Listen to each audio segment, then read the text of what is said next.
Being gay can be tough, and the journey is no picnic. It can be very, very difficult and full of a lot of ups and downs. It can be very emotionally challenging. It can be very disturbing at times. It could be frightening. It could make you really angry. It could cause you to disconnect. It could cause you, like we've been talking about, to put up walls of self-protection. And I've been pondering and thinking about this recently as to what really causes some people to give up and others to continue the course and continue to do that journey. And by doing the journey, I mean really engaging with life, really working toward having and finding fulfilling relationships and a sense of belonging versus isolating, becoming jaded, becoming bitter, becoming unhappy, perpetually angry all the time. And I don't believe that people come out into the world with a sour demeanor, especially when they first come out. There was something that caused them to want to proclaim to the world that they were gay and that they are ready to embrace whatever that is for them and whatever that journey is. There are, of course, people who do elect to stay in the closet for whatever reason, and even that is intriguing to me as well. But the journey itself is a journey of acceptance of yourself and also a sense of confidence in yourself as well. But there are certain turn points that actually cause you to go either further deeper into pushing into that and persevering and going to the next level of whatever that is for your identity versus stalling, giving up, and going into seclusion. And I've been thinking a lot about the difference between being discouraged and being disillusioned. And in my life, it has been quite a journey of dealing with both at different times. And I did a little bit of work and thinking about what is discouragement? How does it manifest? Why is it different from disillusionment? Because I was thinking that there was a distinction between the two. And it seems that discouragement is a little bit more temporary. It tends to be something that you have frustrating circumstances or situations that happen, things that get in the way, obstacles, always being blocked, not being able to move forward when you want to, continually having these things thrown up in front of you that just stop you. It could be fears that you just can't seem to get over. It could be unmet expectations with other people around you. It could be people who don't seem to kind of jive with you, where they're just not really on the same wavelength as you. And that can be a sense of discouragement that you have to overcome. But when it crosses the line and it becomes something that feels disillusioning, it opens up the door to wanting to pull away a little bit more long-term, even somewhat I want to say permanently, just to pull away in disillusionment.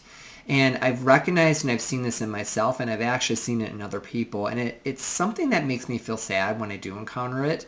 When I see someone who has completely become so bitter, so unhappy with their inability to connect or with their inability to make friends or find fulfilling relationships, long-term or romantic, there's a sense of giving up and a real bitter exterior that kind of erects in front of them, and it's very sad. And I know that disillusionment for me has crossed the line in a number of ways. I used to be a very religious person. I was completely the opposite of what I am today. I didn't think that being gay was the way to go. I felt like I had to change. I felt like I had to be somebody else. I felt like God wouldn't love me if I were gay, and so I definitely have to just pretend to be somebody else. And so that was my whole life and my whole belief system, that God was going to come down on me and I was going to go to hell because of it. And through a series of events that happened, I went through a period where that foundational belief started to shake. It approached in my late 30s when I was, kind of going through some crises, comparing myself, not feeling like I had connection that I wanted to, not feeling like I had people that were on the same page with me. I was hanging around with a lot of religious people, and I was pretending I was somebody else. And when colleagues when associates, and when even, I had mentioned it another time in another video, where even a classmate during a reunion had questioned whether I was gay or not. It started to shake my belief in myself, and it came to the point where I started to really question it. And when some of those other foundational things that were exterior to it, say, pastors or caregivers that were religious, and I saw that they were maybe perhaps being hypocritical. And there were certain things beliefs that they had that struck me as a little odd and didn't make any sense to me, especially as I started exploring the idea of maybe coming out and embracing being gay.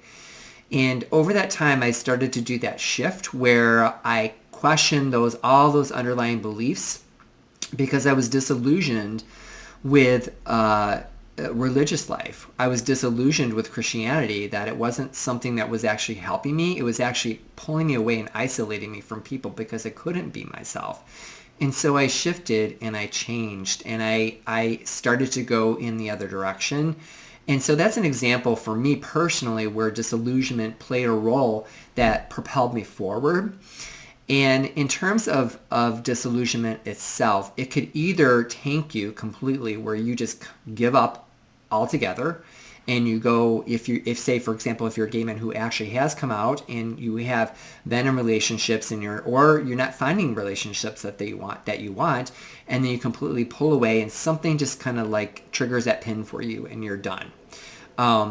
Or it could be something where you reflect on it and you move forward. The difference between discouragement and disillusionment, discouragement tends to be something that you can kind of get around with strategies, maybe perhaps working and trying different angles, approaching it a different way. It seems to be more like the way you talk to yourself sometimes, and it seems to be more temporary.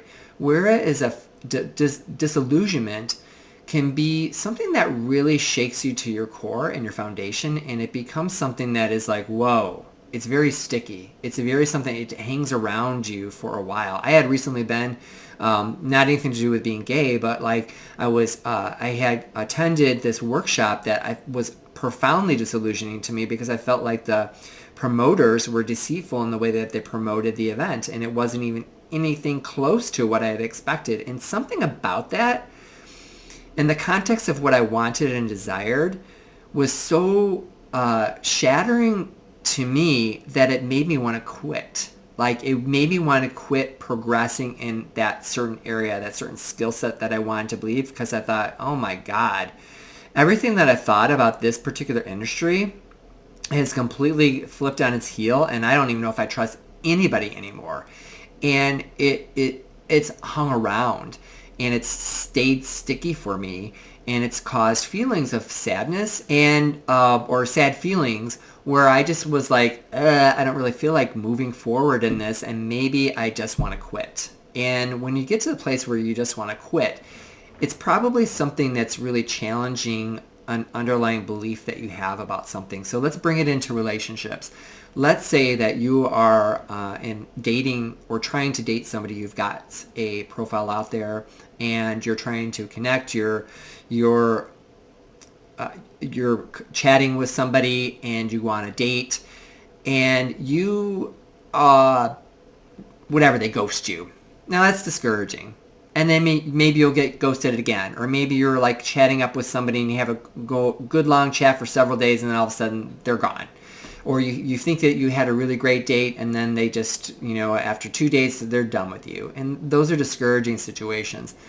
Now let's take it to the flip side. Say you got into a relationship and you started dating someone for a number of months, and it's based on something that there's a perception that you have of that person that seems a little bit, maybe you might not realize it, but it's idealized. It's not really them. Maybe perhaps they have a facade up and you think they're a certain way and they're really not, but they haven't really come clean on that. Or you're not that way to them. And something causes that to be revealed where that facade comes crashing down. And all of a sudden it's like, who is this person? Peace out. I don't want to have anything to do with that. they're disillusioned. They're done with it.